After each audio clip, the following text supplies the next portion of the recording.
Allez, cet exercice-là, apprenez-le par cœur, fichez-le, parce que je vous garantis que vous l'avez au contrôle et qu'il y a au moins 6 points dessus. C'est parti.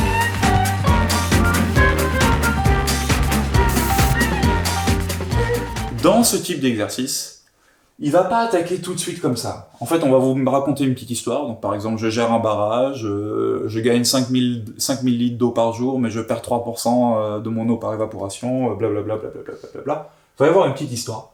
Et vous allez arriver avec une suite qui ressemble à ça. On va vous demander, dis donc, est-ce que cette suite, elle est arithmétique ou géométrique? Ensuite, on va vous dire, bon, ben, on va vous rajouter une autre suite. Donc déjà, vous vous êtes un peu largué par rapport à cette suite. On vous dira, je vous en remets une autre. D'accord? À partir de celle-là, vous allez montrer qu'elle est géométrique. Vous allez en déduire Vn et vous allez en déduire Un. Le but final, c'est de dire, j'ai une suite qui est définie de manière récurrente ou explicite? Récurrente. Le terme suivant en fonction du terme précédent. Je vais travailler, à la fin, je vais avoir Un en fonction de N, c'est-à-dire qu'elle va être définie de manière explicite. Et une fois qu'elle est définie de manière explicite, on peut vous demander des petites variations, on peut vous demander des petites limites, on peut vous demander des petites histoires comme ça. Allez, on attaque. Donc, la suite UN est-elle géométrique ou arithmétique? Donc là, vous vous dites, bon, ben, je passe du terme précédent au terme suivant en multipliant par 3, donc elle est géométrique. Ouais, mais merde, il y a plus 4. Donc elle n'est pas géométrique. Ou alors vous vous dites, ben, je passe du terme précédent au terme suivant en ajoutant 4, donc elle est arithmétique. Ouais, mais merde, il y a un 3, du coup elle n'est pas arithmétique non plus. En fait, cette suite-là, elle est ni arithmétique, ni géométrique. Elle est arithmético-géométrique. J'ai dû m'entraîner pas mal pour le dire, arithmético-géométrique. Donc, ni l'un, ni l'autre. Et d'ailleurs, tant mieux, parce que si elle était arithmétique ou géométrique, vous pourriez sauter directement à la question 3, en déduire UN en fonction de N. Parce que quand vous avez une suite arithmétique ou géométrique, si vous connaissez son premier terme et sa raison, vous êtes capable de donner directement l'expression en fonction de N. Donc, on en arrive à notre deuxième suite. Vn, qui vaut non pas Vn plus 2, ça serait trop beau, ça serait une petite suite arithmétique, mais Un plus 2. Montrez que Vn est géométrique. Alors là, vous vous dites, non mais, il n'y a aucun moyen que j'arrive à faire ce bail-là. Et c'est vraiment là que je vais vous demander de vous souvenir de cette vidéo qu'on a fait, de ce cours qu'on a fait sur comment montrer qu'une suite est arithmétique, comment montrer qu'une suite est géométrique.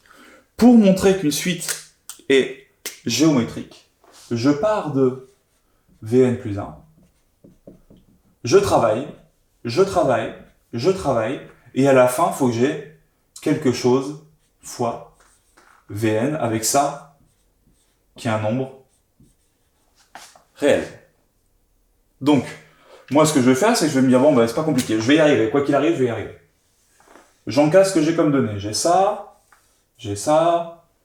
et j'ai ça. Donc, vous pouvez mettre un petit coup de stabilo sur votre copie, vous dites, de toute façon, j'ai 3 formules, à partir de ces 3 formules-là, il faut que je me démerde. Donc, Vn plus 1, est-ce que je vais plutôt utiliser cette formule-là ou cette formule-là? Ben, a priori, dans celle-là, il n'y a même pas de Vn. Donc, c'est pas celle-là que je vais utiliser, c'est celle-là. Celle-là, elle me dit que Vn égale Un plus 2. Bah, du coup, Vn plus 1, c'est Un plus 1 plus 2.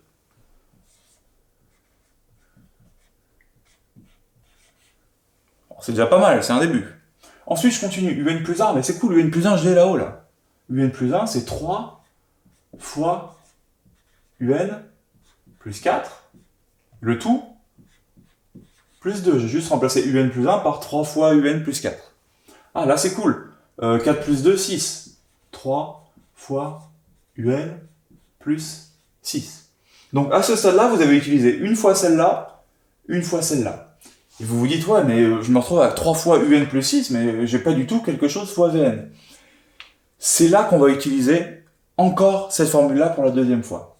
Comment est-ce qu'on va l'utiliser? Ben, on va faire passer le 2 de l'autre côté. Donc ça veut dire que Vn moins 2 égale Un. Vous êtes d'accord avec moi? J'ai juste pris ces deux, je l'ai envoyé de l'autre côté. Et du coup, le Un qui est là, je vais pouvoir le remplacer. Plutôt que de mettre Un, je vais faire Vn moins 2. Donc ça me fait 3 fois Vn moins 2 plus 6. 3 fois Vn moins 2 plus 6, ça me fait 3 fois Vn. 3 fois moins 2, ça me fait moins 6. Moins 6 plus 6. Ah ben moins 6 plus 6, ça fait 0. Moins 6 plus 6. Et il va juste me rester 3 fois Vn. Oh, là, vous commencez à avoir le kiff un peu. Donc, cette suite Vn, elle est géométrique, parce que je pars de Vn plus 1 et j'écris que Vn plus 1 c'est 3 fois Vn. Donc je peux dire qu'elle est géométrique. Je peux même dire que sa raison c'est 3, donc pour les suites géométriques on les appelle Q normalement les raisons. Q égale 3. Et je peux même aller plus loin que ça, c'est que je peux donner le premier terme. V0, il vaut quoi? V0, il vaut U0 plus 2. J'utilise cette formule-là pour la troisième fois. Sauf que U0, je l'ai, 5. Donc V0, il vaut 5 plus 2. Il vaut 7. Formidable! Pour Vn, j'ai la raison et le premier terme. Du coup, la question B, elle vient tout de suite. En déduire Vn en fonction de n. Vn,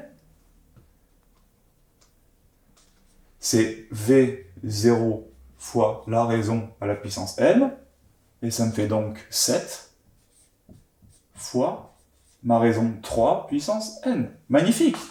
J'ai Vn en fonction de n. Question 3, en déduire Un en fonction de n. Maintenant que j'ai Vn, regardez, si j'ai Vn, j'ai Un plus 2, donc si je réutilise cette formule-là, Un c'est Vn moins 2. Un c'est donc 7 fois 3 puissance n moins 2. Un, c'est Vn moins 2, donc c'est 7 fois 3 puissance n moins 2. Et bim, c'est terminé. Et vous avez plié le game. Il est beau cet exercice, franchement, il est vraiment beau. Hein. C'est compliqué, il faut mettre de la couleur sur vos formules pour vous en sortir, et surtout, il faut le faire. Là, je vous ai donné une suite.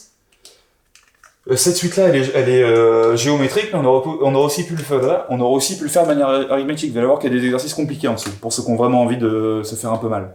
Ça, c'est vraiment le classique du contrôle. Hein. Donc ça, je vous dis, au contrôle, vous l'avez. Franchement, croyez-moi, on a fait les statistiques, au contrôle, vous avez ça. Donc entraînez-vous à faire ça. Si vous galérez, vous le fichez, et vous l'apprenez par cœur. Les difficultés, elle est vraiment ici, en fait. C'est-à-dire que quand il faut penser à remplacer UN dans cette formule en envoyant le 2 de l'autre côté, re-regardez la vidéo autant de fois qu'il le faudra, refaites les exercices, à vous de jouer.